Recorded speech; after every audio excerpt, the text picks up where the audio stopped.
فی احسن تقویم ثم رددناہ اسفل سافلین، پھر ہم نے اس کو لٹا دیا سب سے نچلے درجے، جہنمی جہنم سے دیکھ رہے ہوں گے، پھر موت کو ذبح کر دیا جائے گا۔ حدیث پاک میں آتا ہے جنتی اتنے خوش ہوں گے اگر موت کو موت نہ آئی ہوتی تو یہ خوشی سے مر جاتے، اور جہنمی اتنے مایوس اور دکھی ہوں گے اگر موت کو موت نہ آئی ہوتی تو یہ دکھ سے مر جاتے۔ اب جنتی جنت میں ہیں اور انہیں ان کی آنکھوں کے سامنے موت کو ذبح کر دیا، قصہ ہی تمام ہو گیا۔ اللہ تعالیٰ فرمائے گا اردیتم، اے جنتیو تم راضی ہو؟ پہلے اللہ آواز دے گا یا اہل الجنہ یا اہل الجنہ، وہ کہیں گے لبیکا وسعدیکا والخیر فی یدیکا، مالک حکم ہم حاضر۔ اللہ تعالیٰ فرمائے گا اردیتم، کیا تم راضی ہو؟ تو وہ کہیں گے ما لنا یا رب لا نرضی، اے ہمارے رب ہم کیوں راضی نہیں ہوں گے، ہمیں تو وہ ملا جس کا ہمیں تصور بھی نہیں تھا۔ حضور نے فرمایا کہ میں، بخاری کی روایت ہے، میں اس آخری شخص کو جانتا ہوں، اس آخری شخص کو جانتا ہوں جو جہنم کے رگڑے سہ کے آخر میں جہنم سے نکلے گا اور سب سے آخر میں جنت میں جائے گا۔ فرمایا، اور ایک روایت مسند فردوس دہلوی میں اس کا نام بھی بتایا، تو کہا کہ میں اس آخری شخص کو جانتا ہوں، بخاری کی روایت ہے۔ تو وہ جنت میں جانے کے لیے جہنم سے کوئلے کی طرح سیاہ ہوا ہوگا، جب نکلے گا تو اللہ تعالیٰ اسے کہے گا بتا کیا چاہیے، تو وہ کہے گا کہ مالک مجھے یہ دے دے یہ دے دے یہ دے دے۔ اللہ کہے گا لکا ما تمنیت، جو تیری آرزو جا تجھے دے دیا، اب جنت میں چلا جا۔ تو وہ خیال کرے گا جنت میں تو کوئی 1 انچ بھی نہیں بچی ہوگی، اتنے لوگ جنت میں چلے گئے ہیں۔ تو وہ کہے گا مالک میرے لیے وہاں کتنی جگہ ہے؟ تو آواز آئے گی تیرے لیے جنت میں اس دنیا سے 10 گنا جگہ ہے۔ کتنی؟ یہاں تو 1 کنال کا گھر، 2 کنال کا بنگلہ، 6 کنال کی کوٹھی بنانے کے لیے آدھی زندگی لگ جاتی ہے، اور یہ سب سے پھاڑا سمجھتے ہیں نا، جو سب سے آخر میں جنت میں جائے گا، یہ اس کی جاگیروں کا میں آپ کو بخاری کی حدیث کے حوالے سے بتا رہا ہوں۔ اللہ فرمائے گا جا جنت میں، تیرے لیے دنیا سے 10 گنا ہے، 7 بر اعظموں پہ پھیلا ہوا جہاں، اس کو 10 سے ضرب دے۔ یہ کس کو ملے گی؟ جو سب سے آخر میں جنت میں جائے گا، اور وہ کہے گا اتسخر بی وانت الملک، میرے رب تو رب ہو کہ مجھ سے مذاق کر رہا ہے؟ اس کو گمان ہی نہیں ہوگا کہ اتنا مجھے مل جائے گا۔ وہ تو سوچے گا 2 مرلے کا جھونپڑا بھی جنت کے کسی کونے میں مل جائے تو غنیمت ہے۔ اسے کہا جائے گا دنیا سے 10 گنا جگہ تیرے لیے جنت میں تیرے نام ہوئی۔ تو وہ کہے گا اتسخر بی وانت الملک، میرے رب تو رب ہو کہ مجھ سے مذاق کر رہا ہے؟ تو اللہ فرمائے گا مذاق نہیں، یہ حقیقت ہے۔ اور یہ بات سن کر کے، یہ حدیث بیان کرتے ہوئے میرے حضور اتنا مسکرائے کہ صحابہ کو حضور کی داڑھیں نظر آ گئی، کہ اس کو لگے گا ہی نہیں کہ مجھے اتنی جگہ دی گئی ہے۔ یار جو پھاڑا ہوگا سب سے آخر میں جنت میں جائے گا، اس کو تو اتنی جگہ ملے گی، تو بلال حبشی کی جاگیروں کا عالم کیا ہوگا، عثمان و علی کی جاگیروں کا عالم کیا ہوگا، ابو بکر و عمر کی جاگیروں کا عالم کیا ہوگا، اور جنت کے وارث حسن اور حسین کی جاگیروں کا عالم کیا ہوگا۔ یہ تو سب سے آخر میں جانے والے کی جاگیریں ہیں۔ اب یہ جنت میں اتنا کچھ ملے گا، تو وہ کہیں گے مالنا یا رب، ہم مالک ہمیں کیا ہوا کہ لا نرضا، ہم راضی نہ ہوں، ہمیں تو وہ دیا گیا ہے کہ جو کسی کو نہیں دیا گیا۔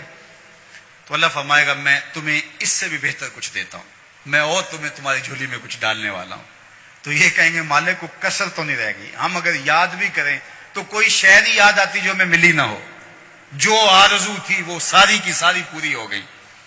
اللہ فرمائے گا میں تمہیں ایک اور شے دینے لگا ہوں، تو وہ جھولیاں پھیلا لیں گے، اور اللہ فرمائے گا میں تم سے راضی ہو گیا ہوں، اب کبھی بھی ناراض نہیں ہوں، میں تم سے راضی ہو گیا ہوں، اب کبھی بھی ناراض نہیں ہوگا۔ جنت سے یا تو موت اس نعمت کو ختم کرے گی، یا پھر اللہ ناراض ہو جائے تو اللہ کسی کو نکال دے، تو اللہ ضمانت دے گا میں اب تم پہ ایسا راضی ہوں، اب کبھی بھی تم سے ناراض نہیں ہوں گا۔ ایسا اجر اللہ عطا کرے گا، فَلَهُمْ أَجْرٌ غَيْرُ مَمْنُونَ۔ اللہ اکبر، فما یکذبک بعد بالدین۔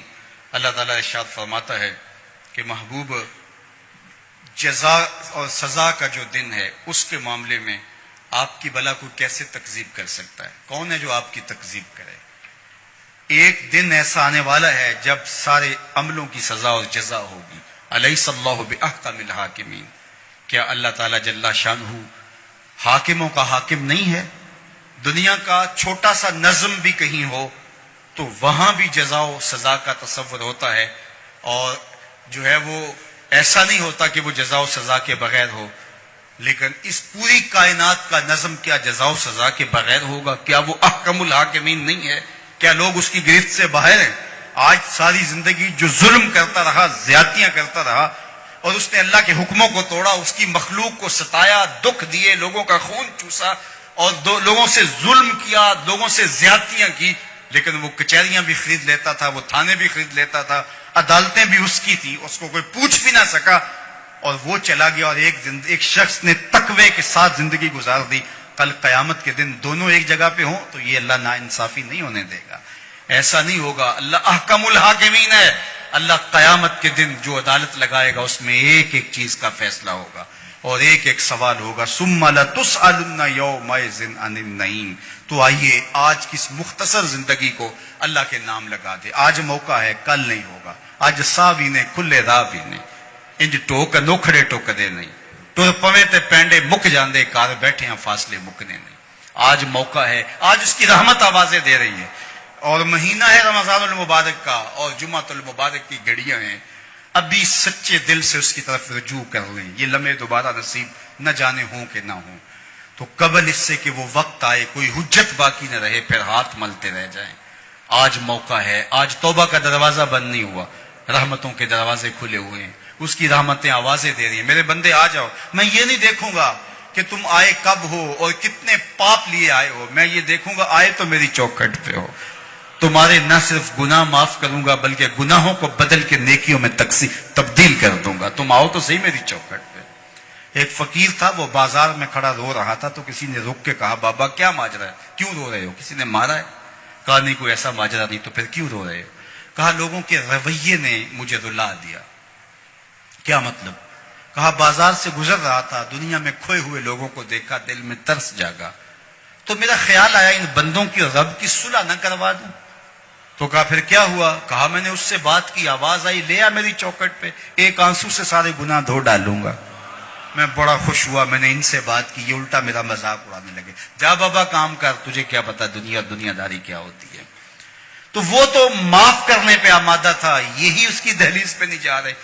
تو مجھے اس پہ افسوس ہوا. تو وہ تو معاف کر رہا تھا لیکن یہ نہیں مانے.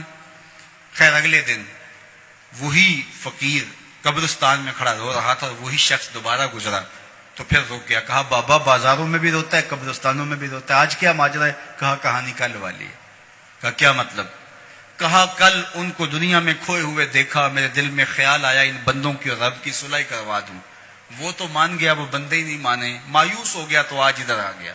اور آج خیال یہ ہوا ان قبرستان والوں اور رب کی صلح کروا دوں. تو بڑے تجسس سے پوچھا آج کیا بنا؟ کہا آج یہ مان گئے وہ نہیں مانتا، آج یہ مانتے ہیں وہ نہیں مانتا. تو صاحب آج وہ مان رہا ہے، کہیں ایسا نہ ہو کہ پھر ہم مان جائیں اور وہ نہ مانے. آج لے ان کی پناہ، آج مدد مانگ ان سے، کل قیامت کو نہ مانیں گے اگر مان گیا.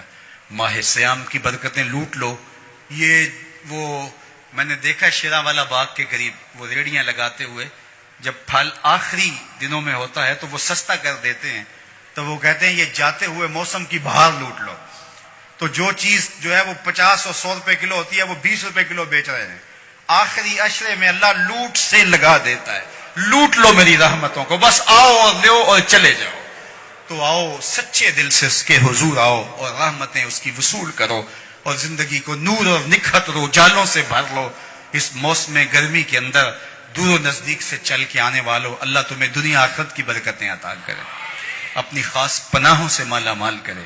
اللہ عزت آبرو آپ کا مقسوم کرے. انشاءاللہ العزیز اللہ نے چاہا، اللہ کی مرضی ہوئی تو انشاءاللہ کل نماز عشاء کے بعد صلاۃ التراویح کے بعد یہی اسی جگہ پہ دوبارہ ملاقات ہوگی. لیلۃ القدر کی مبارک گھڑیوں میں دوبارہ انشاءاللہ آپ سے جو ہے وہ ہم کلام ہونے